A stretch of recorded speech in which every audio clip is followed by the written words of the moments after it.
Hello everyone, welcome to Zen Nivesh. This is Ankit Kanodia, co-founder Zen Nivesh. We are a SEBI registered investment advisory firm. In our previous session, we talked about a little bit of my history, my profile, and we gave you a flavor of what stock SIP means in the microcap space. Today, we'll go deeper into it. We'll try to cover other angles which we didn't cover in the previous session. So the topic today is ignorance. So people in general or market participants in general perceive microcaps as risky and Nifty 50 as safe. We are trying to give you a different angle or a different vantage point and trying to ask you a question, and maybe you don't need to give the answer today itself. You can sleep on that thought and try to find out, are microcaps actually that risky? Are Nifty 50 stocks that safe? This is the question I am asking you rather than I'm telling you, giving you the answer. And what my request to all of you would be, people who are joining live or who would watch the recording, uh, would be very helpful if you can give your honest views after we post the recording. Okay, or maybe you can type in on the chat box also if you are present here live. Okay, so let's begin now. So generally, as I said, Nifty 50 is considered safe, microcaps are considered risky. We at Zen Nivesh very clearly believe that volatility and risk are not the same thing. In fact, if you look at some of the greatest investors, arguably one of the best investors in the world who has been most followed, Mr. Warren Buffett, he has said once in one of his letters that he would always prefer a volatile 20% CAGR compared to a smoothen 12 to 15% CAGR. So idea is not to smoothen your journey. Idea is to create an alpha. And I'm not trying to say that you can only create the alpha through microcaps. You can create alpha in whatever way you want. But the general perception that Nifty 50 is safe and microcaps are risky is something which we want to challenge today. September 2024, everybody knows that was the peak of small cap index. Uh, when we talk about microcap index, around 4,000 stocks are there in the microcap index. And if you would have covered or analyzed the microcap index from September 2024 to today in Feb 2026, when we are having this discussion, median fall of stock prices would be 50%. We'll come to the microcap space in a bit. But if you would look at Nifty as an index, that index has been broadly flat. The price of Nifty or the index of Nifty is exactly at the same level where it was in September 2024. However, when you look beneath this index, these are some of the falls we have seen in some of the greatest of businesses. We are not trying to say these are bad businesses, these are actually good businesses. Now, in case of TCS, you can say probably that because of the AI related confusion which the market has, so it would have fallen. But look at ITC, look at Asian Paints, look at Infosys again gets added to the TCS rule, but look at HUL. Okay, and these are some of the glaring drawdowns we wanted to focus on. But if you actually plot the Nifty 50 stocks, you will see that broadly half of that index is actually in the negatives. And a handful of 5 to 7 stocks have actually grown the whole index. And more importantly, what has happened is that uh, you don't try to understand or you don't get the feeling that Nifty index is a kind of a momentum index. Any company which keeps on doing well gets added to the index. And there is companies which don't do well, which underperform in the Nifty index, keeps getting kicked out of the index. So whatever Nifty 50 stock which I have taken today, the 50 stocks, that also includes a few new entrants. Okay. The bad apples have actually gone out of the Nifty, and we have not even covered that today. The idea is that when you are investing individually in individual stocks, average performance of an index is of no use. Having said that, I'm not trying to say that don't invest in mutual fund, don't do SIP in mutual fund. No, that is not the case. See, if you're doing SIP in mutual fund or maybe an index fund, that works at a certain level where you are trying to get a sense of the economy. You want to capture the upside in terms of the equity market, but you don't want to take risk by trying to try your hand in individual stocks. But I have a problem with people who say that when it comes to individual stock, you should focus more on large cap now and not small cap or mid cap. I don't think there is anything like that. The kind of risk we are seeing in microcaps, or which is perceived in the microcaps, in certain ways, they are also present in the large companies as well. Okay. The only difference probably in the large cap and the micro cap universe would be probably the volatility, the size or the delta of stock movement could be significantly large in case of microcaps compared to Nifty. But that doesn't mean that Nifty is risk free. There is no risk. There is risk if you are individually investing in individual, if you're investing in individual stocks. So now when we are talking about individual stocks, be very clear in your mind that having the right knowledge of business, right knowledge of management, right knowledge of cycles, and right knowledge of valuation matters a lot. Okay, it is not that blindly buying a Nifty 50 stock, thinking that it is a safe stock. That's a wrong way of looking at the market. So that was about Nifty.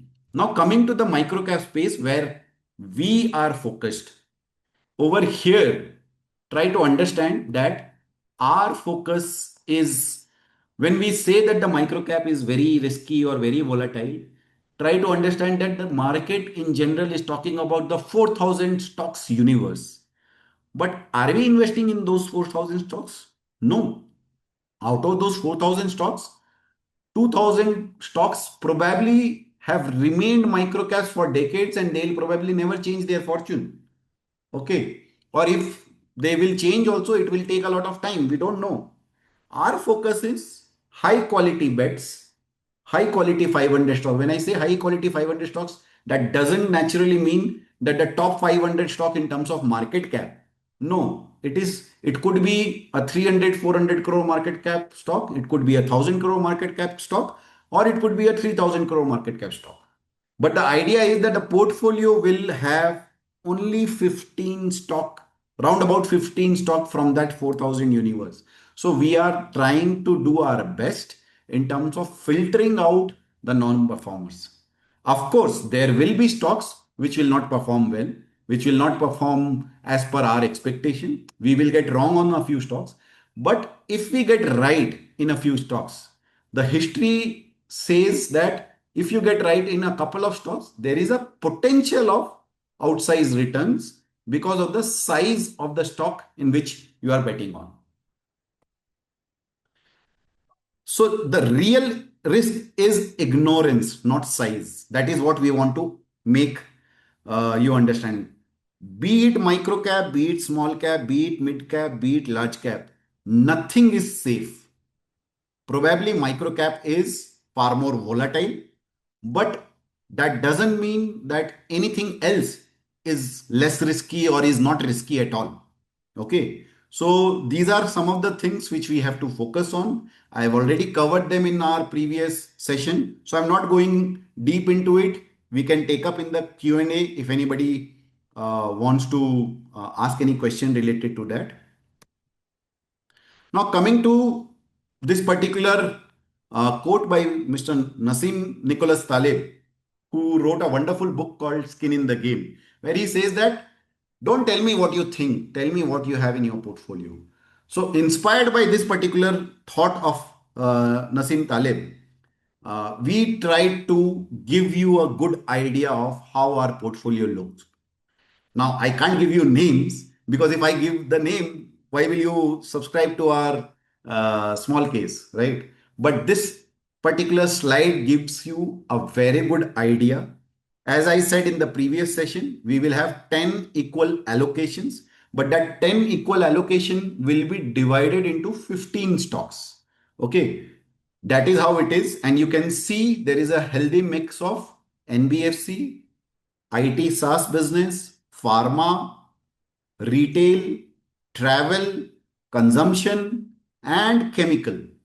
Okay. In terms of allocation, probably 20 to 25% is in NBFC, about 20% is in consumption, and rest in all the other businesses. Okay, so this is how the portfolio looks like. So we don't want to hide anything from you. Of course, we have to hide the name and the allocation of actual stocks, but this is how it looks like. Market cap, if you look at the highest allocation or the highest market cap stock which is there in the portfolio is 10,000 crore. The lowest market cap stock is about 400 crore, but the median market cap is around 2,000 crore, and an average would be around 3,000 crore. Okay. Now coming to the next slide. This is a question which some of the participants asked in our previous session as well. So that is why we are just making it clear. ZNPA, or the Portfolio Advisory Service, which we are launching on Sunday, 15th Feb, is the portfolio advisory service. Prior to this, we have already launched ZNIC and ZNAS. ZNIC, which is Zen Investing Club, is focused more on education, how to think about the microcaps, how to use different frameworks or fundamental patterns. And it is more of a community where it is not just Zen Nivesh trying to tell you how to do investing, but there are a lot of enthusiastic microcap investors. Some of them are experienced, some of them are new and energetic and good learning machines. So we are having a healthy mix of young and experienced and seasoned investors in that club, and we discuss about microcaps in general, but we don't do any recommendation there. The second one is more of clear, focused SEBI registered stock advisory recommendation service.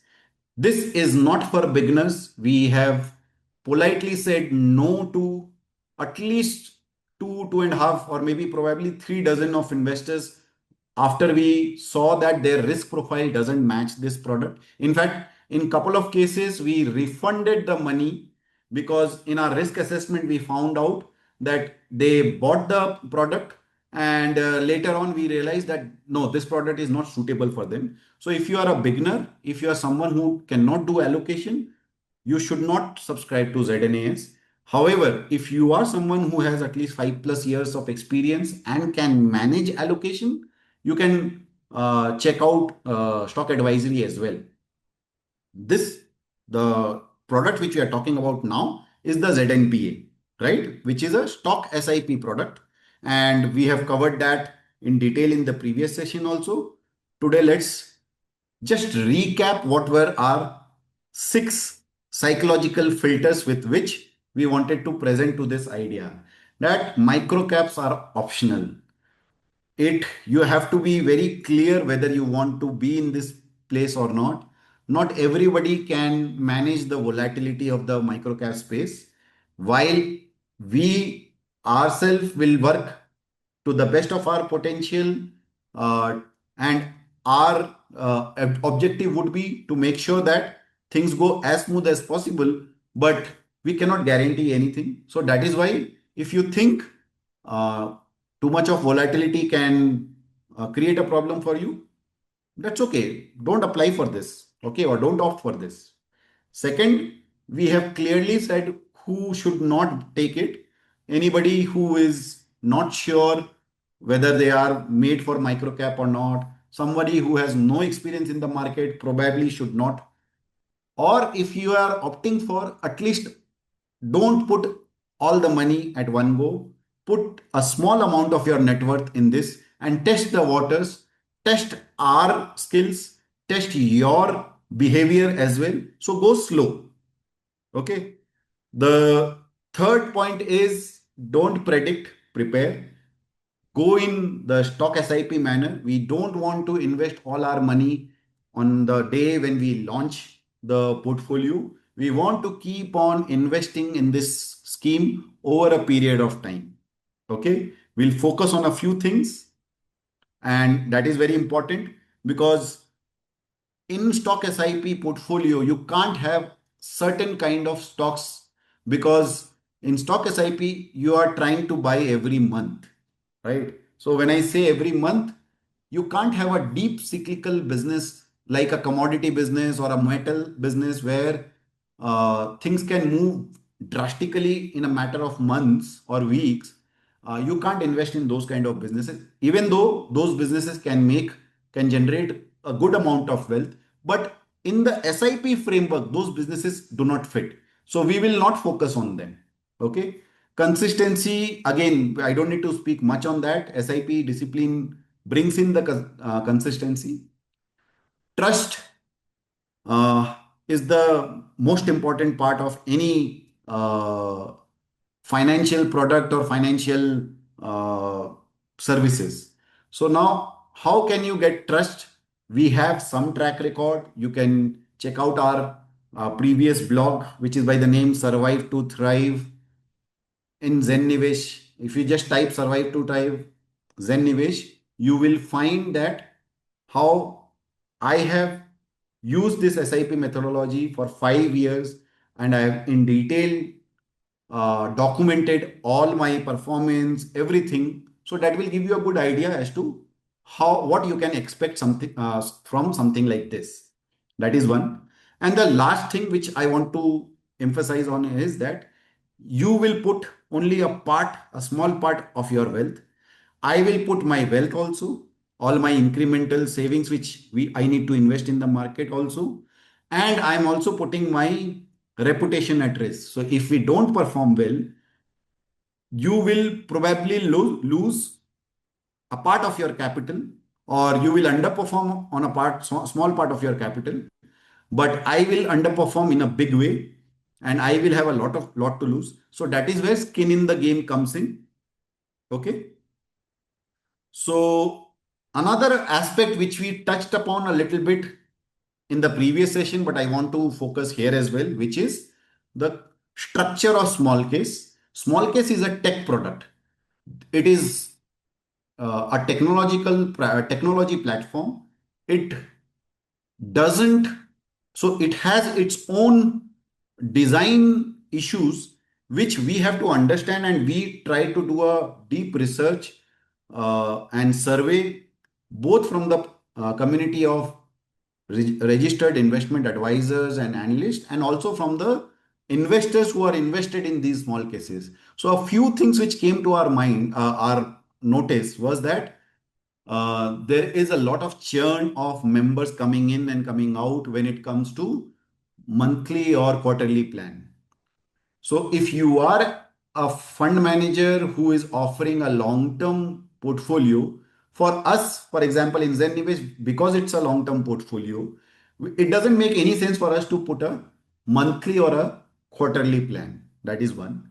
Second, a big problem which can happen in case of small case is that, say you join us today, you get a good return over the next 1 year. One of your friend asks you, how is Zen Nivesh? You tell them that, oh, yes, they are doing pretty good. I have got a decent return.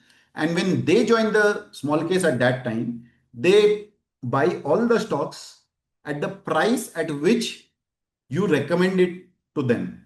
There is no concept of hold in small case like you have in PMS. So how do we tackle that situation? At all times, by default, our small case will be closed unless there is a very good opportunity in the market in terms of valuation. So right now, we know for sure that microcaps are down in the dumps. The valuation arbitrage is very high, and you have a lot of stocks which are available at a very reasonable valuation. Now, we are not trying to predict whether the valuation will correct soon or later, but what we can see is that there is good margin of safety. So we will keep it open only till the time we see that there is margin of safety in terms of valuation. The moment we see that the margin of safety is narrowing down, we will close the small case for new investors. We will continue to serve our existing investors, but we'll close it for new investors, right? Equal weighted SIP, we have already talked about. And another last important point is full month of execution. So another query or concern we heard from a lot of investors were that if your small case have a lot of subscribers, and if some of those subscribers have a lot of have a high amount of net worth, and they all punch in the order at one go, the price can rise in an instant, and you are unable, and an investor is unable to buy at a high price. Our answer to them is very simple. Every month at the start of the trading, so the first trading session of any month, we will give you a clear mandate to buy those 10 equal allocations. Now it's up to you whether you want to buy it on that day, next day, or any day in the whole 30 days or 28 days or whatever be the number of days. You have the full month to execute. If you think some stocks have gone up, you can wait for it to come down. We are not giving you a trading call. These are all long-term bets. So you have all the time for the whole month to execute your order. So all these major issues which people thought are having are there because of the constraints of the platform, we have tried to work on that, and we would be happy to help you in any way in which we can.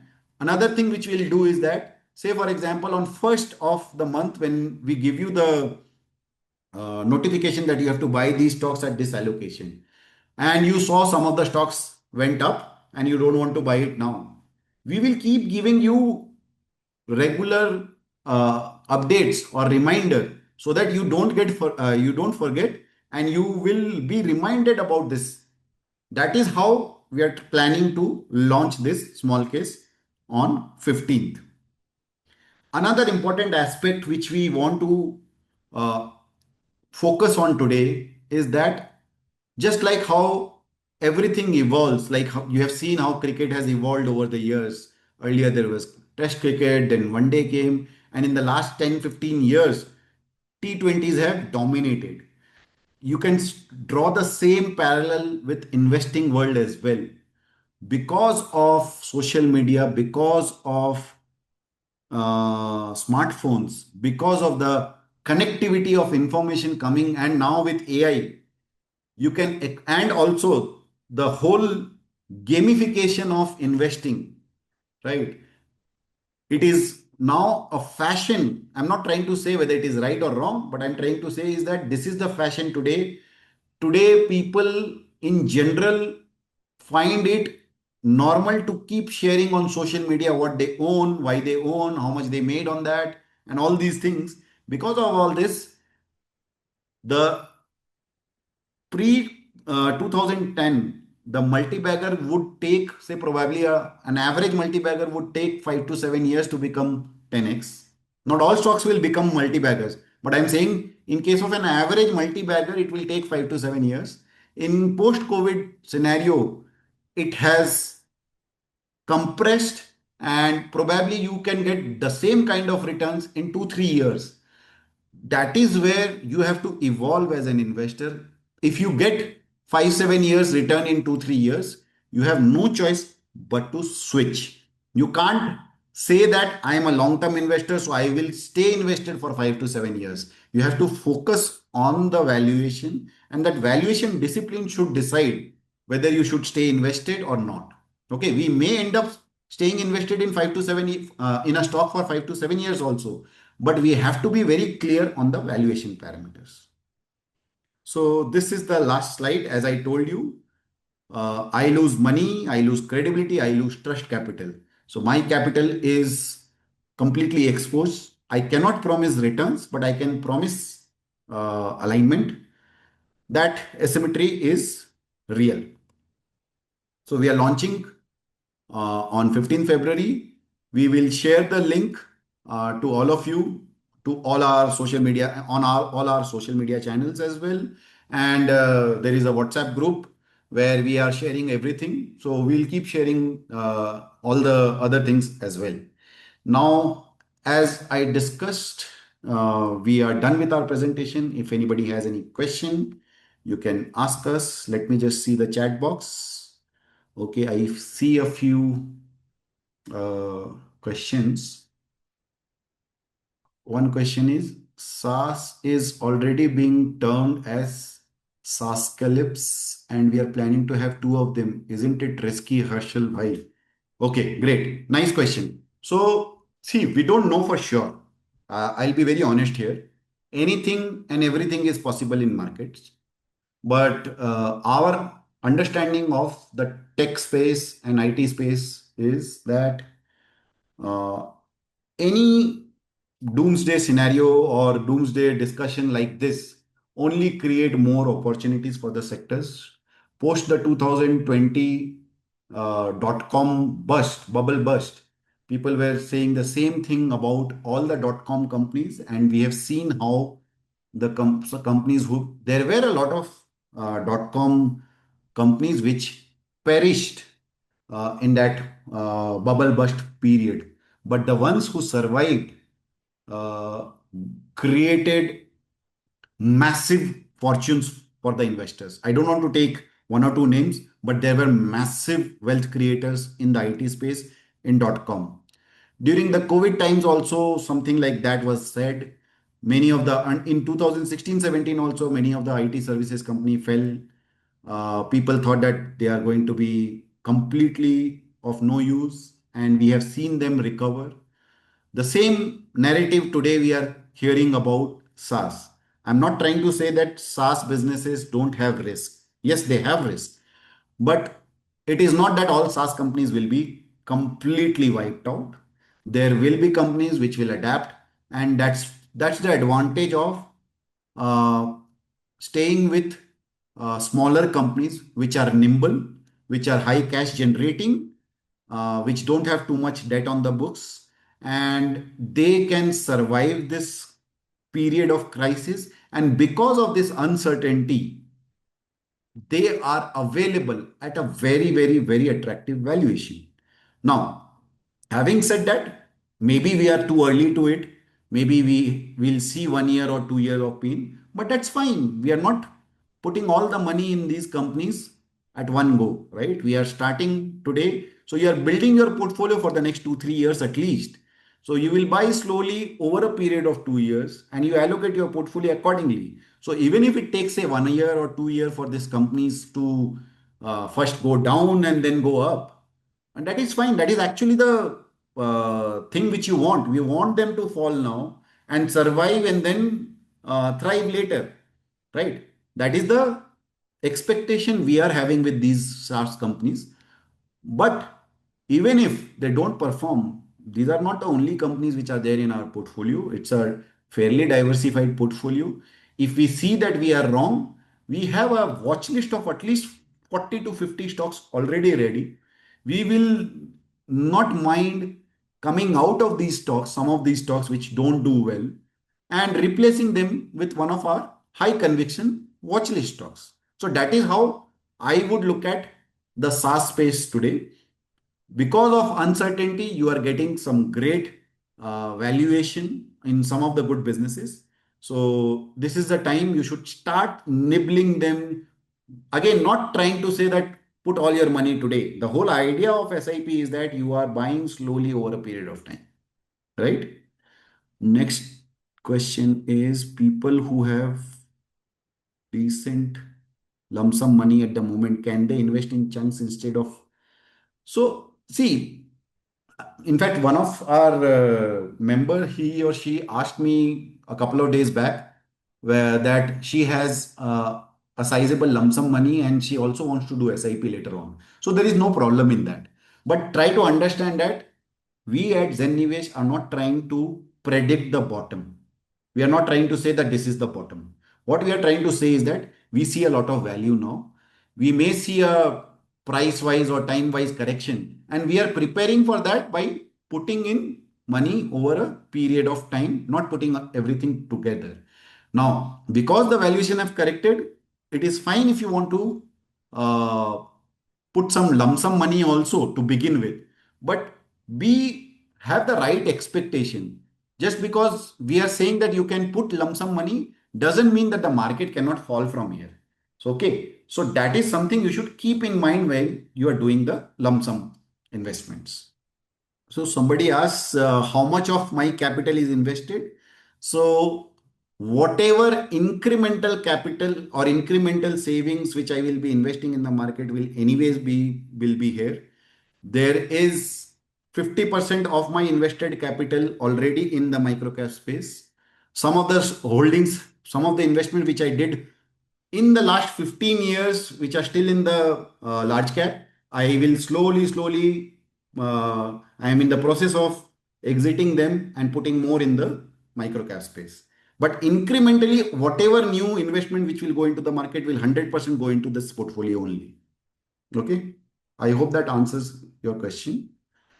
Uh,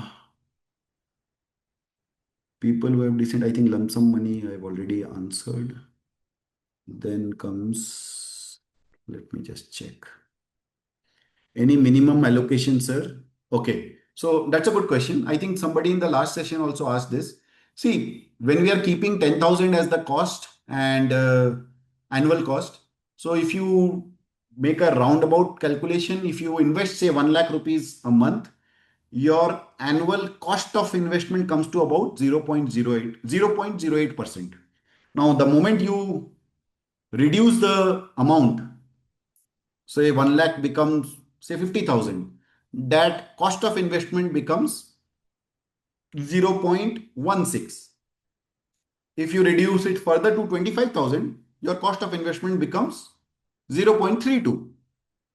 So there is no problem in the minimum. You can start with as minimum as say 15,000, 20,000 rupees also. Uh, if you look at the small case platform, when you join, it will show something around 15,000. But the ideal amount is should be your own thinking.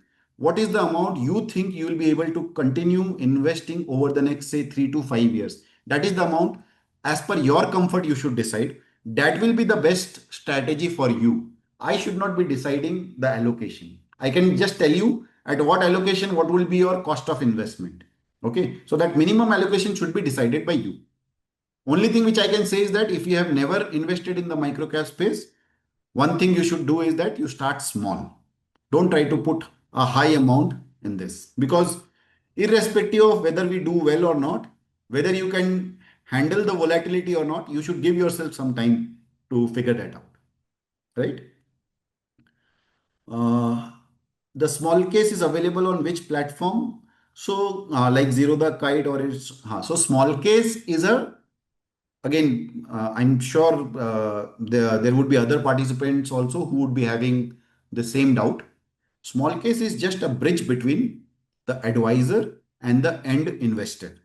So whoever demat account you have, be it Zerodha, Grow, Angel One, HDFC, ICICI, all the top Motilal Oswal, all the top brokers, almost all the top brokers are there on the platform.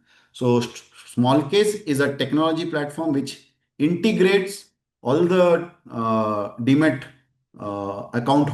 So sorry, the demat companies or the brokers, stock brokers with their platform. So it becomes seamless for you to execute what we advise you. In fact, in some of the new age brokers, you have the option of auto SIP as well, which will make your job even easy. Like you talked about Zerodha, I'm sure there would be other new age brokers also where they would be having this uh, SIP basket like option. Okay, I hope that answers your question. I had already taken both plan. Then this, is it another product? Yes, it is another product, and I've already shared about it. We can discuss later if you need more. Uh, Another question again, ideal portfolio size in terms of money. I have already discussed that, so I'm skipping this. So one question is, correct me if I'm wrong in understanding your question. You asked me microcaps right now are at down at the dump. So can you tell how much discounted value of stock we can expect? I don't know what you mean by discounted value. As a principle, I don't do DCF. I have a DCF frame of mind, but I don't do DCF calculation on Excel sheet. When I say they are down in the dumps or they are attractively valued, I'm comparing microcap stocks with small caps and large caps and mid caps. On an average, there are a lot of large caps and mid caps and small cap stocks which are trading at more than 30 times earnings or 3 times price to book or 2.5 times sales or 15 times EV by EBITDA. In case of microcaps, we see a lot of value where some of the good quality businesses are available at less than 15 times earnings, less than 1 times price to book, less than 10 times EV by EBITDA, and 1 time sales. So these are the rough valuation metric through which we believe microcaps are very attractive at this juncture. But that doesn't mean that they will we'll start the small case and they will start flying. No, it's not like that. The the margin of safety is there from a longer term perspective. That is the main point we wanted to share. Somebody is asked about small case holding period and how much stocks. We have already covered the stock part. Maybe you joined in late. You can probably see the recording. But since you have asked, I'll just repeat it once more. Uh, the holding period, we don't decide any holding period. It will be an organic process. There will be stocks which we may hold for 3 year, 5 year also. There will be stocks which we may exit in 1 or 2 months as well. If we see that we went wrong or something changed in the thesis, whether it comes to companies decision or something drastically changed in industry, or one of our watch list stock becomes so attractive that we want to replace one of our portfolio stock. It's a rare case, but it may happen something like that. So we don't want to give you any holding period. What we want to tell you is that we have a ruled driven process of kicking out the non-performers. So 2 years is the maximum we will wait for any non-performer in our portfolio. Say, for example, a company which we are having in our portfolio, the business or the stock doesn't move anywhere for the next 2 years. We have been buying them. We have been thinking that the thesis will play out, but it doesn't. Whatever happens after that, we don't care. We will sell that stock after 2 years. That way, we come out of the association bias or falling in love with the stock and make sure, because we have a healthy watch list stock as well. So we don't want to get stuck with our losers. As one of the famous quote in investing is that you have to water your flowers and cut out the weed, right? So this is our way of cutting out the weed. If a stock underperforms or completely underperforms or the business doesn't do anything for 2 years, that means that we were wrong in our thesis. We will accept it and we'll get out of that stock. So that is a clear rule of avoiding the non-performers or getting rid of the non-performers after 2 years. If all things get in our favor, can we expect 15x? Why will we not expect 15x, or why will we stop at 15x? We can expect 50x also, but have the right expectation. 15x in 3 to 5 years is possible, but 15x probably will be there in case of maximum 1 or 2 companies. Think in terms of realistic expectation. Even if we get 3 to 5x in 2, 3, 4 stocks in our portfolio, and if we follow the same process, and I think 3 to 5x over 3 to 5 years is a very reasonable expectation in case of small companies. I'm not trying to say that it will happen for sure, but if you have even that kind of expectation and if you are disciplined enough to keep investing through ups and down, then you will get the real benefit. And you don't need all the stocks to do well. A two, three big winner can take care of your portfolio, because I'm assuming you're not using leverage, right? So if you are using cash money, that is how I would recommend all of you to go through it, right? I don't see any other questions. I can wait for a few seconds. If anybody has any question, would be happy to take that up. Or if you think that you asked me a question and I didn't answer it, I think I've answered everything. So please ask the question again. Would be happy to take it up. And thank you so much, everyone, for joining for this session. And as we mentioned at the start, we'll put up the recording after light editing soon on our YouTube channel. I think there is one more question. So another question which came is whether we'll be having SME company. See, try to understand that in SME companies, liquidity is a big challenge. So we don't want to say a clear no, but we'll be very cautious while recommending an SME company. Any SME company which has a very low float, we would definitely not include it in our small case. As of now, we don't have any SME company in this 15 stock or 10 equal allocation. Okay. There's another question. Let's say I have 1 lakh right now, want to invest it lump sum on the first month, and then I want to invest only 15K. So my total investment year end would be around 2.8 lakhs. Yeah. So I think I have almost uh, answered your question that your your cost would be not 3.5%. Your cost would be much lesser. Acha, हाँ. Yeah, you're right. Your cost would be 3.5%. If you are investing 1 lakh now, and if you invest say 15K per month, so 15K per month would become in 12 months, it will become around 1.5 plus 30,000, 1.8. So yes, 2.8 lakhs. So 2.8 lakhs, your cost is 10,000. So it will become 3.5%. You're right. Uh, yes. So that is how it will be. How much is your subscription charges? How frequently do you rotate normally? Subscription charges, we have already said 10,000 plus GST. How frequently do we rotate? We don't have any fixed rotation policy. Uh, we will try to be as long term as possible, as little churn as possible, but we will not uh, reduce the churn rate just for the sake of it. Whenever we see opportunity, we'll be flexible in switching the portfolio. One thing which will always be there, that there will be no cash. We will always have 100% allocation to stocks. As per SEBI mandate, we cannot guarantee any returns. Best, worst, also, we are not allowed to do that. Once our portfolio comes live, after getting proper audited by chartered accountants or company secretaries, then we can probably market our current or the existing portfolio's return, but we can't give any forward guidance. And SEBI doesn't allow us to give, so that's why we would refrain from doing that. Uh, I think another question is regarding target IRR. So I've covered that as well. So I think that takes care of all the uh, questions. One question is a very interesting question. Can we expect this kind of interactions after launch as well? So what we can do, we have not yet decided, but after launch, what we'll do from time to time, we will have sessions like this. I don't want to commit on the number. Maybe every month, maybe every quarter, we will see and decide how to do it. But we'll definitely have sessions like this. Okay, I don't want to give you a commit on a number as to how many sessions, but we will definitely have these kind of interactions even after the launch. So thank you so much, everyone.